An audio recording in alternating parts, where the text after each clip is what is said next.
Well, thank you for being here today. I'm very honored to introduce our speaker, Professor Susan Crawford. A few words I'll say. Susan Crawford is the John A. Riley Clinical Professor of Law Emeritus at Harvard Law School, and also a non-resident scholar in the Sustainability, Climate, and Geopolitics program at the Carnegie Endowment for International Peace. During the Obama administration, she was a special assistant to the president for science, technology, and innovation policy. And Professor Crawford has taught courses about climate adaptation and public leadership. She has also written a number of impactful books, which I encourage you to check out online, including Charleston, Race, Water, and the Coming Storm.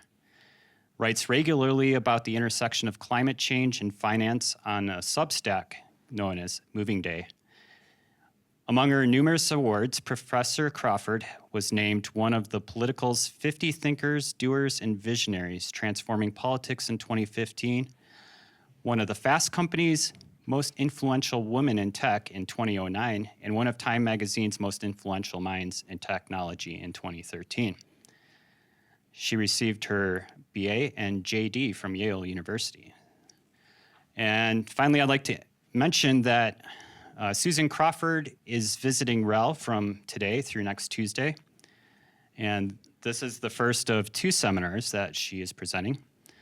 And RAL has also scheduled 5 informal group discussions for which staff should have already received invitations. But if not, please speak with Jason Knievel here. I think maybe only the first of those actually has gone out, so the rest will be coming out in a matter of hours. Excellent. And located here in FL2 in 3040E, which is on the north side of the building on the 3rd floor. It's across from Tina Kalb's office or Vika Dierling's, if you can kind of picture where that is. That's where I am. Come see me. All right, yeah. Feel free to schedule individual meetings with Susan. And also, please contact Jason Knievel to work out anything else to meet up with her. Without further ado, I'll let you take over. Thank you so much. And it's a joy to be here. And thanks to NCAR and UCAR and Jason for bringing me here. Look, I'm trained as a lawyer. Don't hold it against me. I'm also a musician, and I care a lot about how things work and how people communicate across disciplines. And I think this intersection between sort of money and climate and policy and society is fascinating. And one of the things I want to do while I'm here is meet a lot of you. I'm a journalist. You should think of me that way. And I would be delighted to learn from you and never quote you unless you want to be quoted. So that's a little bit of what's going on here for me, from my perspective. Look, all of you know the Earth is sending invoices for increased heating across society in the form of drought and fire and floods, and you know that better than anybody. Heat waves, disease patterns. We'll be talking about a lot of these things in the small group arrangements that Jason has been making for me. This is a frequently shown slide. I'm enamored of it because all of the institutions we rely on, things like the rule of law, banking, property, depend on a stable climate that we are exiting extraordinarily rapidly. And we've been relying on that climate for the last 10,000 years, all the way through the growth of our society. We've had this privilege of a planet at 14 degrees Celsius plus or minus 0.5 degrees Celsius. We've just been in that. There's been variability, but we've been in that range. And if you look 3 million years back, we've never left. And now we're leaving. So what's going to happen? We've reached 1.2 degrees. This is all familiar territory for you, but it should never become banal. In preparing to talk to you this morning, I'm reminded yet again of how grave and interesting these developments are and how much of a responsibility we have to communicate them to other people as scientists, as civilized people constantly. We've just scratched on this 1.5 degrees Celsius as an annual mean in 2023. We seem to be sort of reaching it constantly. But what I'm really interested in is the abrupt acceleration. Because what I know of legal institutions and policies is that they do not react well to change. they're not good at it, and they are particularly bad at it where money can be made by ignoring it. So this rapid temperature climb, we're looking at, we're going to crash through 1.5 degrees in the late 2020s, early 2030s. I made sure to not be over-claiming what's happened here because I don't want to distract you by that. And again, I'm not a scientist, but I see this potential of very rapid rise, particularly by the end of the century, but actually right now and in a matter of a couple of decades. And if this was a hurricane for humanity on some kind of hurricane scale, even by 2070, this would be a category 4 in terms of its effect on our lives. September 2025 was Earth's third warmest September on record, second only to 2023 and 2024. Just yesterday, The Guardian has a big piece pointing out that the land and ocean sinks that had been soaking up most of the excess heat, 53% of it over the last couple of decades, have actually started to, maybe they're reaching their capacity. Maybe they can't soak up anymore. And that means that the rapid heating we're seeing on land and in the ocean is going to see a positive feedback loop of increased acceleration. I focused a lot on sea level rise. I'm very interested in the fact that 2023 was such a different year and that scientists really can't explain why that happened, why sea surface temperature went up so quickly. 2024 followed in the same pattern. 2025 is doing it also. And it's not just sea surface, but also deeper realms of the ocean down to 2,000 feet that are seeing rapidly increasing levels of heat. The ocean is the hottest it has ever been for human lives. And again, not just the ocean, also land temperatures where humans live. The warming in the western U.S. is almost 5 degrees Fahrenheit over the last 50 years, which is just amazing. And the increased aridity here, I feel my throat closing even as we, even as we talk about it, and risks of fire increasing, it really is extraordinary. So I'm a limited human being here on Earth for a few years. I'm really interested in the United States and what happens to us with this accelerating physical risk, because I do know that life will change here just as quickly as it will in other parts of the world. And also that the highest economic losses caused by this rapid acceleration in climate change will be felt in these highly developed countries like the United States, because we have such a concentration in infrastructure and property that's built up here, and because hazards are increasing so quickly here. I'm really focused on adaptation. Again, forgive me, I'm limited. Emissions are a horror. We, of course, need to limit them immediately, even if we do. The burden of adapting is not diminished within any lifetime that we can measure or think about. And what I don't want to do is fall into the ESG political battles that BlackRock and others have now receded from. Something like climate is a political issue. It's not political. It's happening. It's real. And we are not ready in any part of our society. So I like to talk about this as a material risk. It is also, of course, a moral issue for society, but I can't think of another way to reach people other than looking at how money may change. Because my theory of change, such as it is, and I became a little bit more depressed about it, thinking about it this morning, is that as politicians, people responsible for our well-being, notice that money is shifting, maybe they'll do something about where people live and how they live, and think about protecting the least of us from the destructive, cataclysmic impacts of rapidly accelerating physical change. So that's my theory of change. That's the physical risk. We used to get this chart from NOAA. We're not going to get it anymore, the billion-dollar events.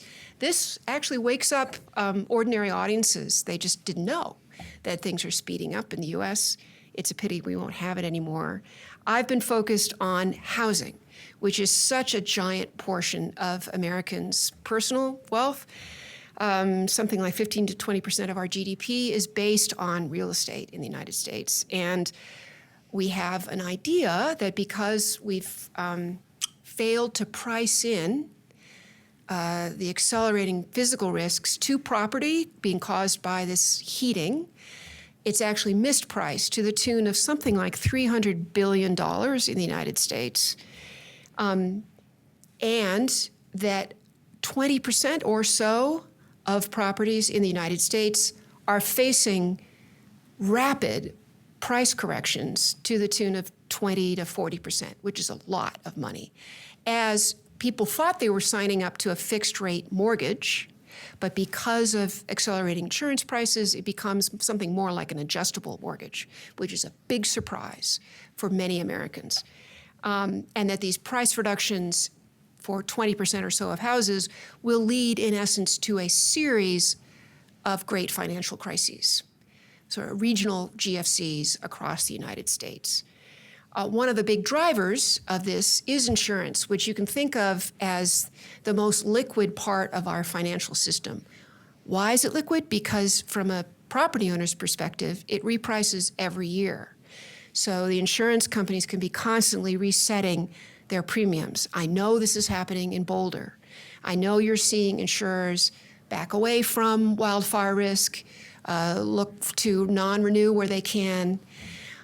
This is happening all over the country in areas of accelerating physical risk.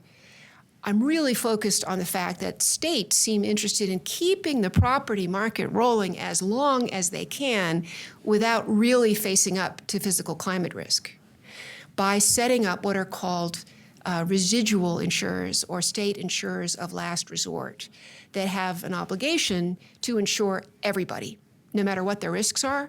Colorado is doing this too. In California, the insurer of last resort is called the FAIR Plan. It is now the insurer of first resort, as more and more insurers are leaving California or refusing to write new policies, raising their rates. Insurance is effectively becoming unavailable even in low wildfire risk places. Part of this has been caused by the regulators' resistance there to allowing insurance companies to raise their rates because they want to keep insurance affordable to keep the property market rolling. So the FAIR Plan steps in, offers a higher priced premium, but offers coverage. Here's the problem. The FAIR Plan now confronts $650 billion of exposure in the United States, in California, because it's writing so many policies. It only has about $1.5 billion on hand. The math just doesn't work. And this is true for insurers of last resort across the country, where they're ballooning and they won't be able to cover all the claims they're going to get in the case of a giant wildfire or a huge storm. Florida and Louisiana are going to face insolvency as well. Who pays for all that? Well, if the insurer of last resort goes belly up, they assess all the insurers doing business in the state, who then pass down fees to all of us for all of our insurance. Whatever you're paying insurance, even if you're not a homeowner, you'll be paying more for auto insurance, paying more for every form of insurance.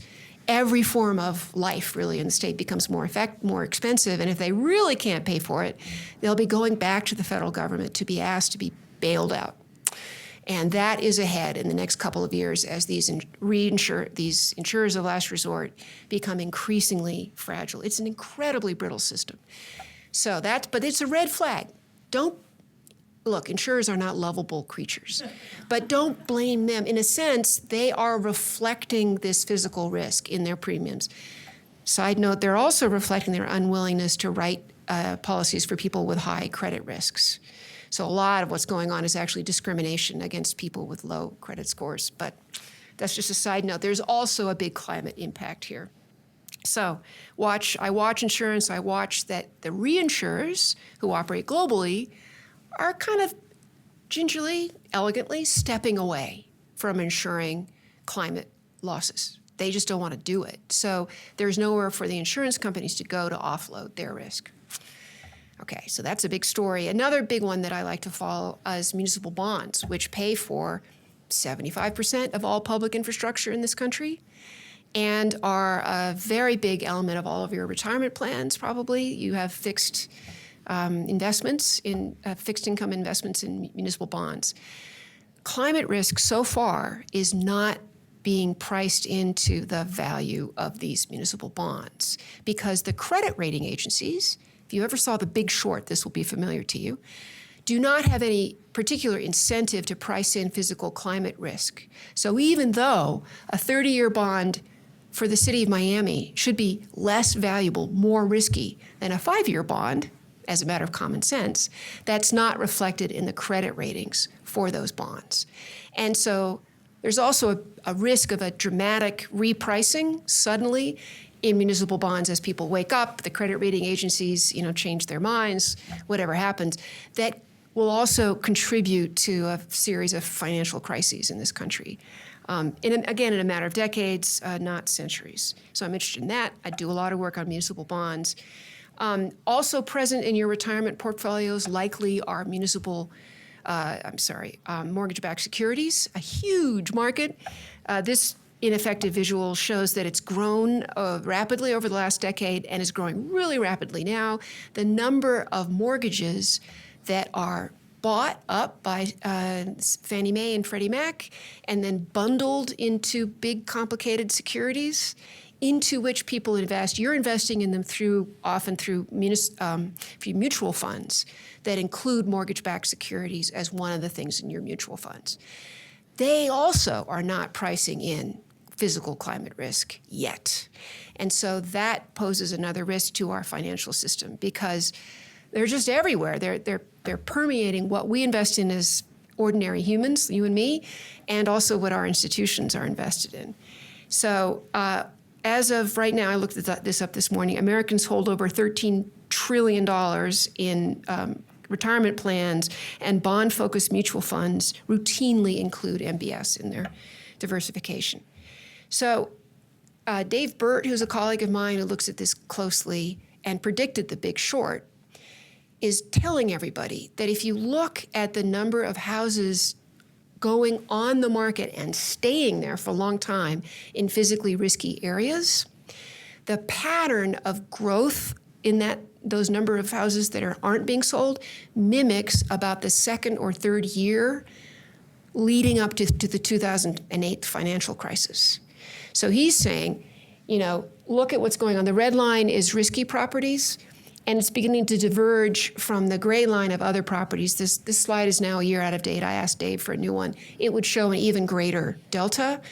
There are places in Western Florida where there's a year's supply of condos just sitting there that aren't clearing, aren't selling. Because, here's the big story, as insurance reflects physical climate risk, property values go down because the market of people available to buy your house shrinks. As property values reprice, that, as we know from the great financial crisis, that has a big effect on lots of other elements of our financial system, including, in particular, local government, which depends on property tax for most of the things it does. So our public schools and water systems, everything else, infrastructure depends on property tax. As property values go down, big effects there. So lots of problems to look at. I like to be thought of as a solutionist, but I really need to paint for you the problems because it's going to land on all of our shoulders, and you need to communicate to people why this matters. Basically, there's a lot of finger pointing going on right now in the United States, sort of vague hope that the insurance industry will solve things. So far, and I've talked to Jason about this, the insurance industry is not all that interested in fixing the problem. Their premiums are reflecting increased risk, but they have no particular incentive to work with local government to change building codes. They can find other insurable markets. That may change, but right now they're retreating rather than engaging. And they have access to models that they believe are good enough to allow them to look forward. So do banks. Markets are no good at reducing systemic risk. We look to government, we look to policymakers to do this, not to markets, because everybody is ready to make as much money as possible. In my lifetime, we've had a very serene financial marketplace in the United States. Markets keep going up. Real estate always goes up. And there's a lot of betting going on that things are basically going to stay in place right now. Even before Mr. Trump came in, adaptation was not a priority in the United States. We were spending maybe 3 to 10% of climate-related money on adaptation. It's been put on the too hard pile forever. And I have to say, It's definitely there now. Very little money is being spent on adaptation, and the Trump administration is backing away from funding local governments to get ready for what is already happening. I'm going to skim through some of the broken legal systems just to give you a passing acquaintance with them, not in any great detail. A big one is that we don't really oversee banks, and non-banks like Rocket Mortgage are just writing mortgages like there's no tomorrow for properties in risky places. Those mortgages are then sold on to Fannie Mae and Freddie Mac. Again, this is just like the Big Short all over again. And everybody's shifting the risk onto the books of the federal government. And Mr. Trump now wants to privatize Fannie Mae and Freddie Mac so that certain individuals make a ton of money, not to be too cynical. We also have a very fractured insurance regulatory system, and even more so now. Our federal insurance office is gutted. Nobody really oversees what's going on at the state level, and there's, again, insurance is not built for planning. That's not its job, and the state regulators just want to keep the property market spinning. We're always giving subsidies for building in risky areas for wildfire and flood. Federal government still sells flood insurance, although not this week because of the humiliating and shameful government shutdown that exists right now. But it's the federal government who controls that market, and they're still selling flood insurance now at higher rates, but still selling it for living in risky areas. We subsidize bad actions all over, and we are constantly pumping up risks. People love the interest rate deductions from your federal tax returns for buying municipal bonds. There is an unslakable demand for muni bonds, no matter how risky. No one cares about the risk. Everybody buys them. So that pumps that marketplace on and on and on. Credit raters are paid by the firms being rated, so they have every incentive to not factor in physical climate risk. Non-banks have this money machine of mortgages and then pass it on to the GSEs. In Florida and California in particular, we're seeing the emergence of really undercapitalized insurance companies who show up and say, oh, we can make a buck here quickly because the state wants us and homeowners want us. We may not be around after the storm, but what the heck? So there's a lot of that going on, weak insurance companies showing up because private equity firms who invest in insurance companies love the premium flow. They get all this float from our money going into insurance companies. Again, I am not by nature a cynical person. If you knew me, I'm totally optimistic and cheerful. But when you watch these mechanisms at work, it is just, it is shattering, frankly. And there is no adult looking at all of this. State insurers of last resort heading toward insolvencies. GSEs, that's Fannie Mae and Freddie Mac, may not yet adequately take physical climate risk. So these are all these fee machines. People are making a ton of money off of it, but shifting exposure to all of us. Into the middle of all this stands local government. And think how difficult their task is. They've been gutted over the years by people's lack of interest in government, big exception here in Boulder, where you have the urban growth boundary and you actually care about planning. But still, they don't have a lot of resources, and convincing people to take on the expense of building differently, building in wildfire-resistant ways. If you're along the coast, building away from the coast, abandoning risky areas, that's incredibly difficult if you are a mayor who wants to stay in office and get reelected. So very difficult for them to do anything about this. So bank regulation, again, just a moment. We have a really fractured system. Even the big banks are bad at taking climate risk into account, although I can report to you that the very biggest ones have backed away from the residential mortgage market, abandoning it largely to the smaller regional banks that still have an interest in writing mortgages in risky areas and then see their future in passing that risk on to the Fannie Mae and Freddie Mac, who will then securitize that risk. We have a lot of non-banks, very little oversight of those non-banks. And even before Mr. Trump showed up, it was pretty clear that non-banks were posing substantial risks to our balance sheet as a country, and nobody is looking at this now in the federal government. Insurance regulation, similarly weak, very concentrated. The top 10 have most of the market, companies like Allstate and others. But there are 2,000 other cat and dog insurers who would be happy to write you insurance and then vanish later. We don't have good data. We have terrible data about what's actually happening at the state level in terms of who's getting non-renewed, what the premiums are, how risky those areas are where premiums are not being renewed. We're operating in the dark because the insurers take the position that this is trade secret information. So reporters, ordinary people can't get access to this data. Senator Whitehouse of Rhode Island managed to kind of force insurance companies to give data into his office a couple of years ago, but that data is now like light from a star. It's old, and we don't know what's going on right now. We really don't, and it's a huge problem. The Federal Insurance Office tried to get more data, and Florida and Louisiana and Texas just simply refused to participate because not in the insurer's interest. They're very politically powerful. And these are places of enormous risk. Say that looking at Fannie Mae and Freddie Mac, they stand behind more than half of the housing market in the United States.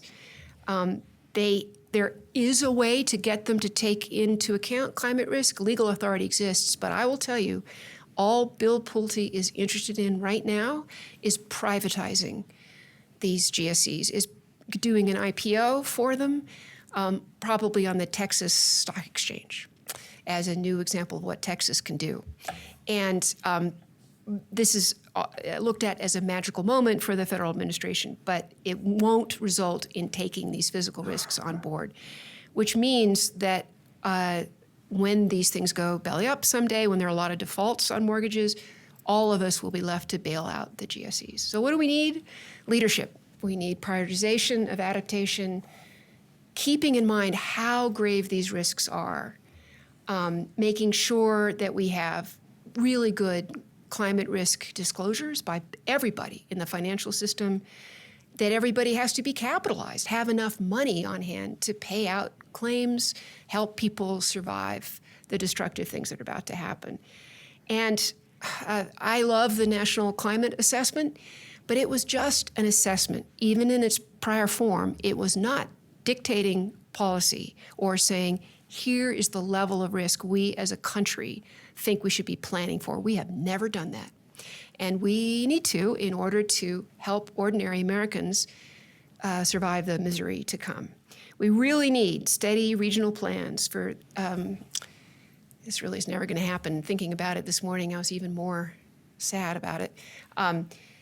If we were truly planning ahead, we would say for this region, we will have collaboration with scientists and urban planners to, over a majestic period of years, plan to steadily withdraw from physical infrastructure that should no longer be supported.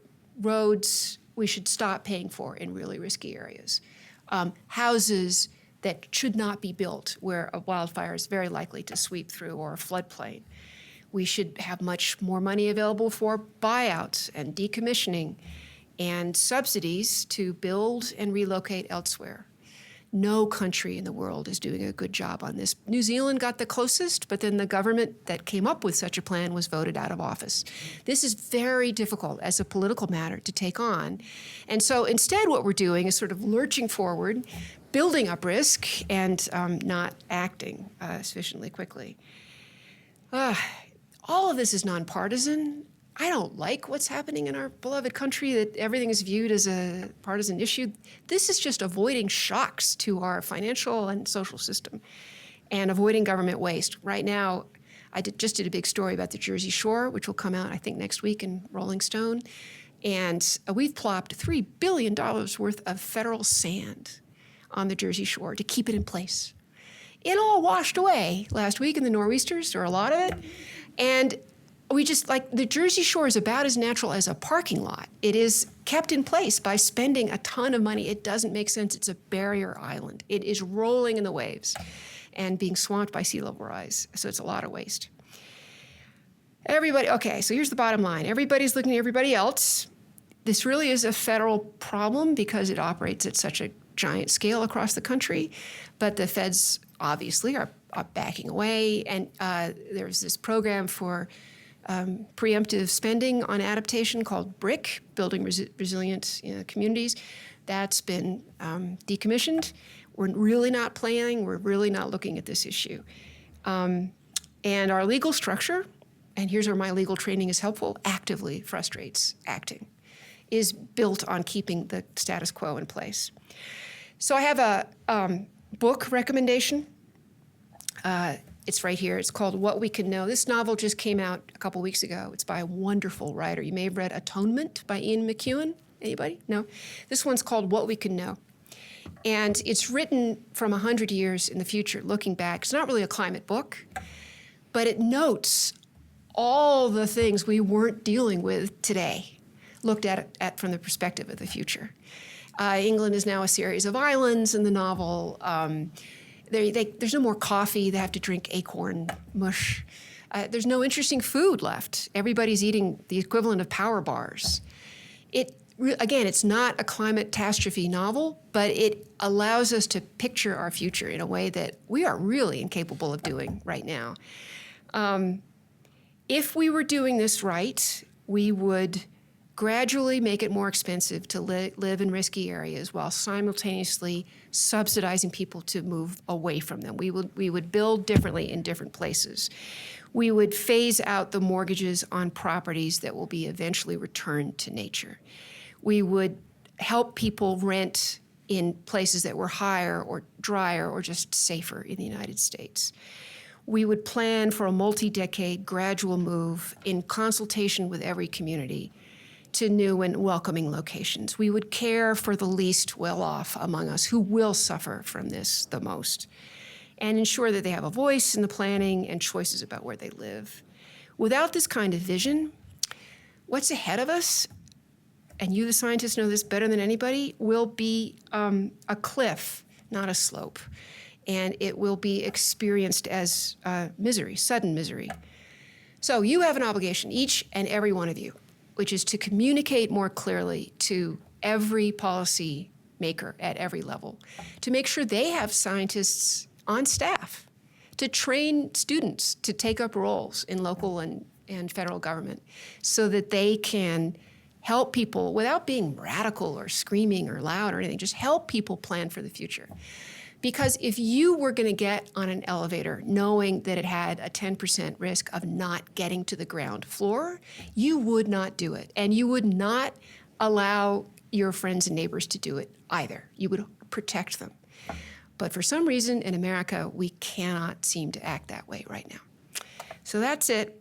That's what I'm here to work on and talk to you about. A lot of the people in government don't have good scientists to talk to yet, or don't adequately consult with them. And we need to change that culture. Informing these ongoing policy gridlocks with better science would be very helpful. And I'm not going to say have hope, because that's silly. But do have courage. That's a good word, and remains a good word for us today.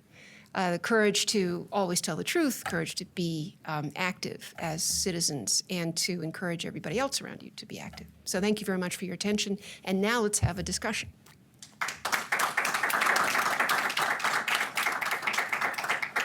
Yes, thank you for your attention throughout. I was speaking to you. Yes. Thank you very much. Very sobering, but also very compelling discussion that I think you could use to inspire anybody, anyone really. So it's the question is how to get that information out there to the people that matter in decision making. So let's take some questions. Sorry, I was jumping ahead of our host. No, I like that. Oh yeah, for our online audience, let's make sure to use the mic. Yeah. Well, this is Mike using the mic. Hi, Mike. I wouldn't disagree with anything. Of course, it's fantastic to learn everything that's behind there, and it's really scary. But has your talk been well received by the people that really should be hearing it? And the current administration is like going in the opposite direction of where we should be going. Mm-hmm. So really scary. And are people? Is anybody that's in power to make decisions that are relevant? I mean, I know we have our part in sharing the science, but have people heard this? Because I know they have. Yeah, they have. But are they listening? And are they asking good questions? And are they saying anything like, well, wait a minute, what about, and then you'll have an answer, I know, to why we need to actually do all the things we need to do. Yeah. So thank you. Mike. I appreciate that. Look, if you get the City Council of New Orleans, or let's say the Chamber of Commerce of New Orleans, people leading business in New Orleans, behind closed doors and talk to them, they will say they don't expect their kids to be able to live in that city. So they're aware of the physical risks. They know it's happening. But it is very difficult for them to speak about it in public because it looks as if they're being, they've got Al Gore on their shoulder or something. Yes, people in power understand this, certainly in local government in particular, but they don't have the money to do anything about it. We've got this weird situation in the United States where the money's really at the federal level and the planning power is really at the local level. We set it up that way as a matter of law. And so there are terrific planners, like there's a great planner in Jacksonville, Florida. There's a great planner of the Vermont Bond Bank who really understand all this and are doing their best. They don't have resources. They don't have money to actually change anything. And developers in our country, again, I'm painting with too broad a brush, but they have a lot of power, a lot of political power. So it is very difficult for any elected official hoping to be reelected to be noisy about this. So there you are. That's the reality. That's true. And then again, I do know that lots of people understand this, and especially understand all the interlocking financial risks because they feel it. But I was sitting next to the one of the chief tech people in New York City at a dinner not long ago, who's really worried about the future of the financial district. There is no financial resource right now that will build that crazy wall around the tip of Manhattan. They don't know where the money's going to come from. And he doesn't know what the data is about insurance in New York. He doesn't know whether, in fact, his businesses are becoming uninsurable because that information isn't available to him. So, he's got the best will in the world, but he can't get the data about insurance leaving that would help him make a case for additional resources, and he doesn't have the money to build the crazy wall. So what's he going to do? He shows up at work every day doing his best like we all do. Not a good answer. Anybody else with a courageous question? Yes, yeah. Yeah, hi, Tim. Hi, Tim. Tim Schneider. So looking forward to maybe chatting with you a little more later this hope week. so. But this is a true story, actually. Not long ago, I had this terrible nightmare. Woke me up, and then I thought about reality, and reality was so much more scarier than the nightmare. I fell back asleep, and I just slept great. So thank you for your sleep program. That's a good story. I'm going to repeat that. Yeah. It's really true. It's like, God, the nightmare was better than reality. I was curious. There was a story that came out in The Guardian, I think it was last week, about there was a study done in, I think, out of the UK. They looked at satellite data at land loss. Yeah. And they showed that Europe is losing roughly 600 football fields a day to development in areas that are supposed to be protected. So they're going into areas, they're going to the local municipalities and getting exemptions from the protections of that land, Yeah. and they're developing it. Yeah. And the terrifying thing of the story is that even when we do get it and we do have protections, the system is overriding them. Yeah. And in spite of everything we know and everything we've done to try to protect these things, we're actually going the wrong direction. Yeah. So, I mean, how do we shift from, even in places where we have these things in place and we ignore them, to, beyond that, to the next step, which is like we need to do more of that? Yeah. And we're amnesiac as a species. We just can't remember. Like, that story came out, someone says, "Oh, that's awful," and then the next week they just go on with whatever it was they were doing. It will take, unfortunately, a series of horrendous storms and things happening to ordinary humans to change these structures so that they actually stay in place. It must become just about chronically uncomfortable to live there. And only then, I think, do these systems shift to recognize the risk and plan accordingly. But in the meantime, a lot of people are harmed. But even speaking this way, I feel ineffective. Like, how is that going to change anybody's view who doesn't already agree with me?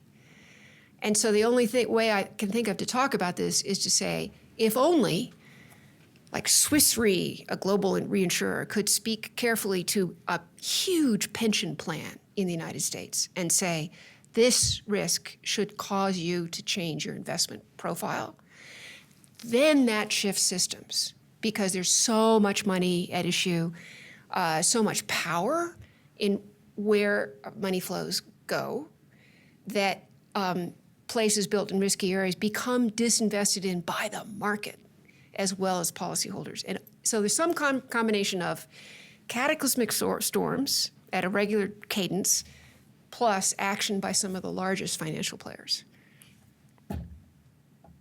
Yeah. Hi, thanks. I'm Pat Haubecker. Hi. I read a book a while back called Storming the Wall, and they tell a story. Have you read? No. Okay. I'll read it. Tells a story. I forget what it is, exactly what country it is. Southeast Asia, island is basically becoming uninhabitable. And so they had a community meeting and decided to move. So they all leave the island, everybody. And then every island they hit to move to, the government says, keep walking. And they just can't find any place to settle.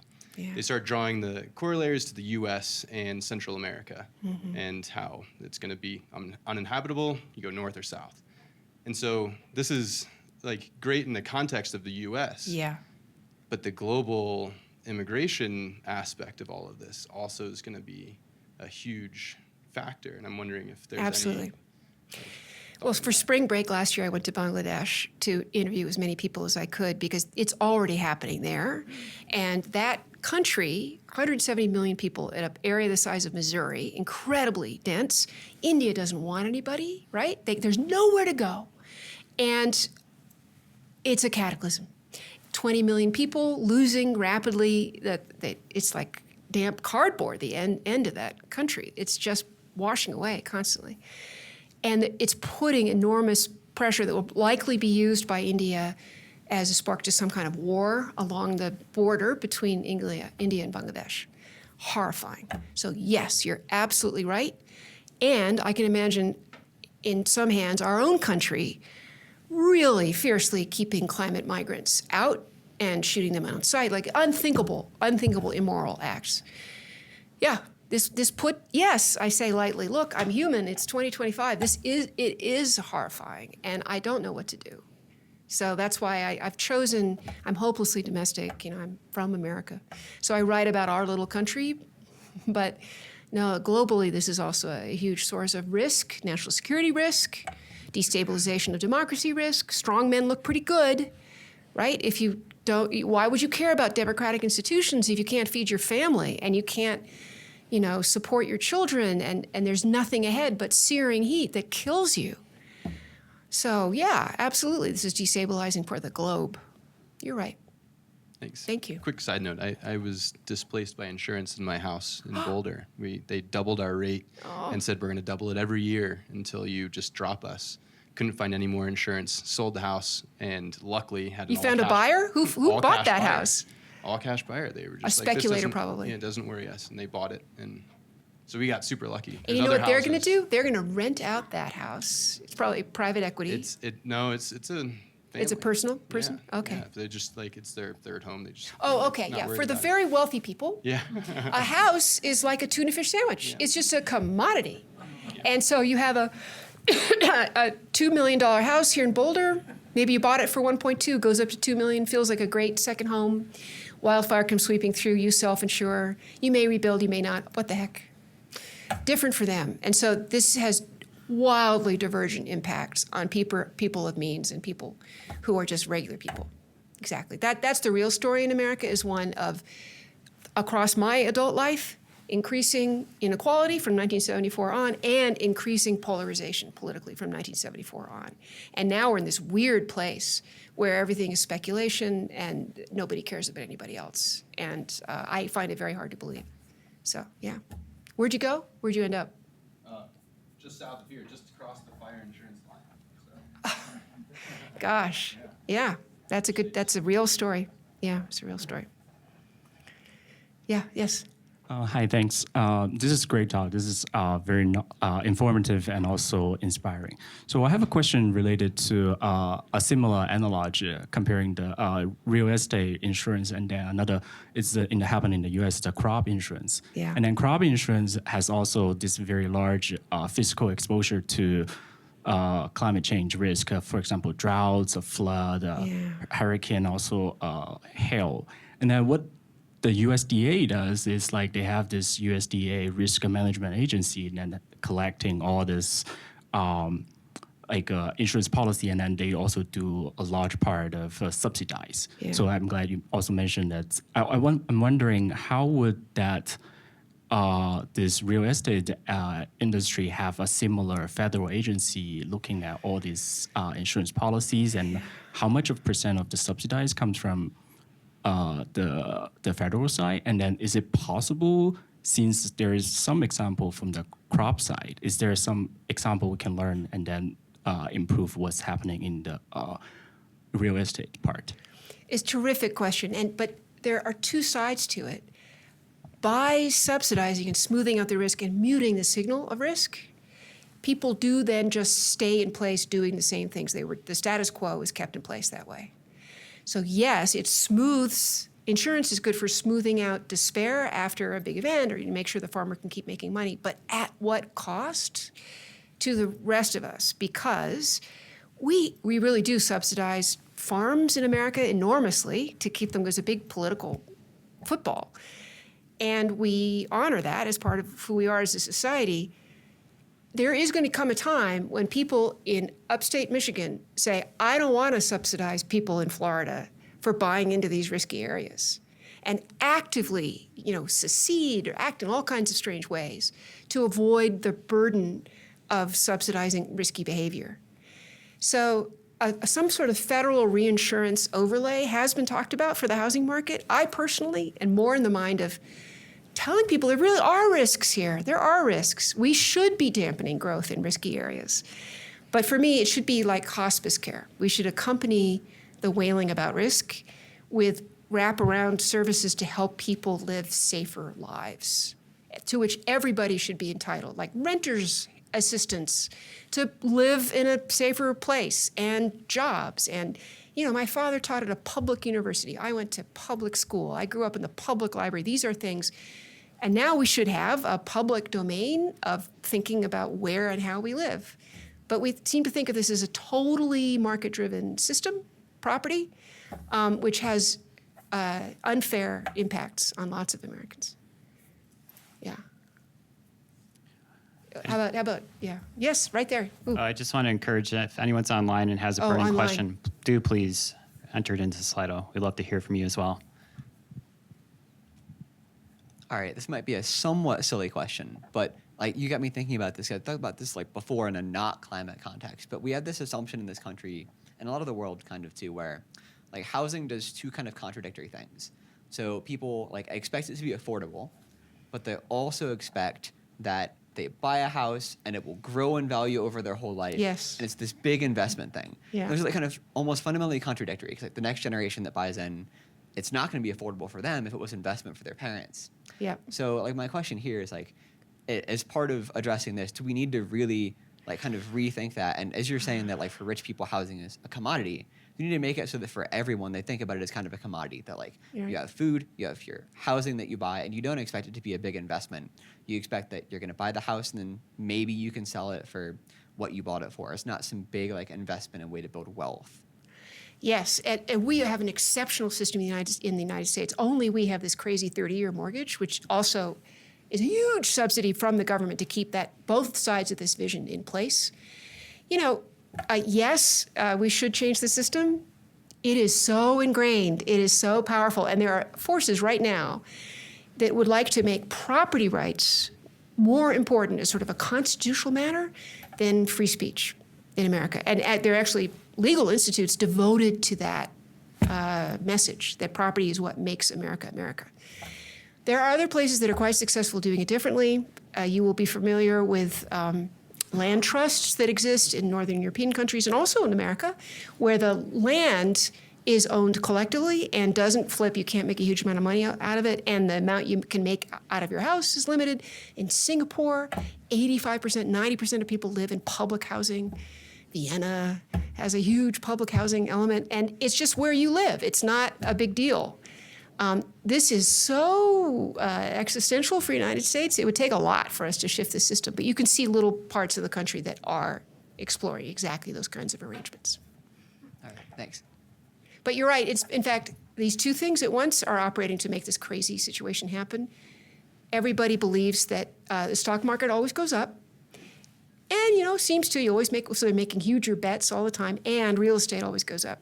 So all of this is building up a lot of risk in our system. All right, I'm delighted to say we have a question online from Jonathan Vai. In 2007 to 2008, a small group of investors went against the flow and shorted the MBS market, helping to bring price discovery to a broken and fraudulent market. Could a new cadre of financial actors do something similar to bring risk discovery to markets? That's a great question. There are a few actors who have tried to say there's risk here that should be priced in. They have great difficulty selling their products because systemically there's no interest, there's no incentive to adopt that kind of reasoning right now. A short, I mean, one of the reasons that Dave Bird is so interested in all these questions is that he would like it, make it possible, I believe, to build a short against the repricing of real estate. And right now it's difficult to do that for a variety of reasons. One trouble with a short is that it makes money for some people. Did you guys see what happened in the crypto market recently? Somebody plopped a big short on something called a probable future for crypto. This whole thing is so crazy. It's really emblematic of the US stock market. And that caused crypto prices, Bitcoin prices to plummet. Okay, somebody made a ton of money doing that. The guy who built the short made money on the price of crypto going down. As a system, we don't lower risk that way. That's not how we actually make it safer for people to live.